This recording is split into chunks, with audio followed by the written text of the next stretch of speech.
ఎన్నుకుంటామని రేవంత్ రెడ్డి గారు అదేవిధంగా ఇక్కడ ఉన్న హైబ్రిడ్ ఎమ్మెల్యే హైబ్రిడ్ కూడా కాదు ఏం బ్రీడో ఇది ఏ బ్రీడో ఆ బ్రీడ్ ఎమ్మెల్యే ఇక్కడ ఉన్న ఆయన ఏ పార్టీ ఆయనకే తెలియదు.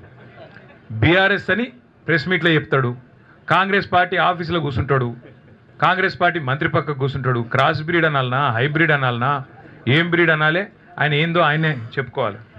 వాళ్ళు రేవంత్ రెడ్డి భయం ఏంటంటే కాంగ్రెస్లో భయం కూడా ఏంటంటే ఇక్కడ కేసీఆర్ గారు వచ్చి జీవన్ రెడ్డి గారు కేసీఆర్ గారు మా రమణన్న మా వసంత అందరు కలిసి ఒక వేదిక మీదకి వెళ్ళి మాట్లాడితే జగిత్యాల నుంచే మళ్ళీ బీఆర్ఎస్ జైత్రయాత్ర మొదలవుతుంది, దండయాత్ర మొదలవుతుంది, రేవంత్ రెడ్డికి భరతం పట్టడానికి తెలంగాణ ప్రజలు మరి రంగం సిద్ధం చేసినారని ఒక వాతావరణం వస్తుందని ఆయనకు భయం పట్టుకుంది.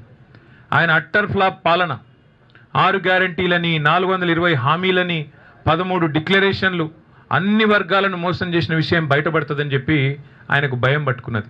అందుకే ఈ రకమైన చిలిపి ప్రయత్నాలు చేస్తూ ఉన్నారు. కానీ ఒకటి మాత్రం వాస్తవం, ఇదే జగిత్యాలలో కేసీఆర్ గారు గతంలో ఎన్నో బహిరంగ సభలు నిర్వహించారు. ఈ సభ కూడా అద్భుతంగా విజయవంతం అవుతుంది.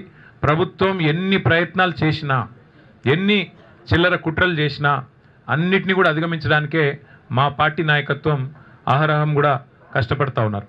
మా సోదరులు పల్లా రాజేశ్వరరెడ్డి గారు ఇలా ప్రత్యేకంగా జనగామ శాసనసభ్యుడు ఇక్కడికి వచ్చి వారు జగిత్యాల కేంద్రంగా జగిత్యాల నియోజకవర్గ పరిధిలో వారు బాధ్యత తీసుకున్నారు. పర్యవేక్షణ అందరినీ కూడా కోఆర్డినేషన్ బాధ్యత సమన్వయం. అట్లాగే మా ధర్మపురి కాన్స్టిట్యున్సీకి రవీందర్రావు ఎమ్మెల్సీ గారు తక్కలపల్లి రవీందర్రావు గారు వరంగల్ వాసి వారు కూడా ఇక్కడికి వచ్చి ధర్మపురిలో కొప్పుల ఈశ్వర్ గారితో కలిసి వారు కూడా సమన్వయం చేసుకుంటూ ఉన్నారు. అట్లాగే మా చొప్పదండి నియోజకవర్గంలో మాజీ శాసనసభ్యులు పెద్ద సుదర్శన్ రెడ్డి గారు వారు మా రవిశంకర్ గారితో సమన్వయం చేసుకుని అక్కడి నుంచి వారు జగిత్యాల జిల్లా పరిధిలో వారు ప్రయత్నం చేస్తూ ఉన్నారు. కోరుట్లలో గౌరవనీయులు మాజీ మంత్రి మరి శ్రీ ప్రశాంత్ రెడ్డి గారు అక్కడ ఎమ్మెల్యే సంజయ్ గారితో అట్లాగే మా జిల్లా పార్టీ అధ్యక్షులు విద్యాసాగర్ రావు గారితో వారు సమన్వయం చేసుకుంటూ ఉన్నారు. వేములవాడ అక్కడ మా పెద్దలు లక్ష్మీ నరసింహారావు గారితో మాజీ పార్లమెంట్ సభ్యులు తమ్ముడు బాల్కా సుమన్ గారు వారు అక్కడ బాధ్యత తీసుకున్నారు. ఈ రకంగా పార్టీ నాయకత్వం మొత్తం కూడా సమిష్టిగా పనిచేస్తున్నది. ప్రాంగణంలో ఇక్కడ బాలమల్లు గారు శ్రీనివాసరెడ్డి గారు ఉన్నారు. సమిష్టిగా జీవన్ రెడ్డి గారి మరి చేరికను స్వాగతిస్తూ జగిత్యాల రైతాంగం కానీ జగిత్యాల ప్రజానికం కానీ బ్రహ్మాండంగా మరి కదిలి వచ్చే పరిస్థితి కనబడతా ఉన్నది.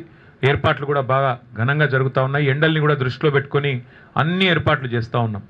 దాదాపుగా ఒక 3 లక్షల మంచినీళ్ళ బాటిల్ కూడా తెప్పిస్తూ ఉన్నాం. ఒక 2 లక్షల మజ్జిగ ప్యాకెట్లు కూడా తెప్పిస్తూ ఉన్నాం. ఇవన్నీ కూడా ఎందుకంటే సాయంకాలం సభ అయినప్పటికీ కూడా కేసీఆర్ గారు దాదాపుగా 5:30 గంటలకు ఇక్కడ చేరుకుంటారు. ఎండ చల్లబడ్డ తర్వాతనే సభ ప్రారంభమవుతుంది.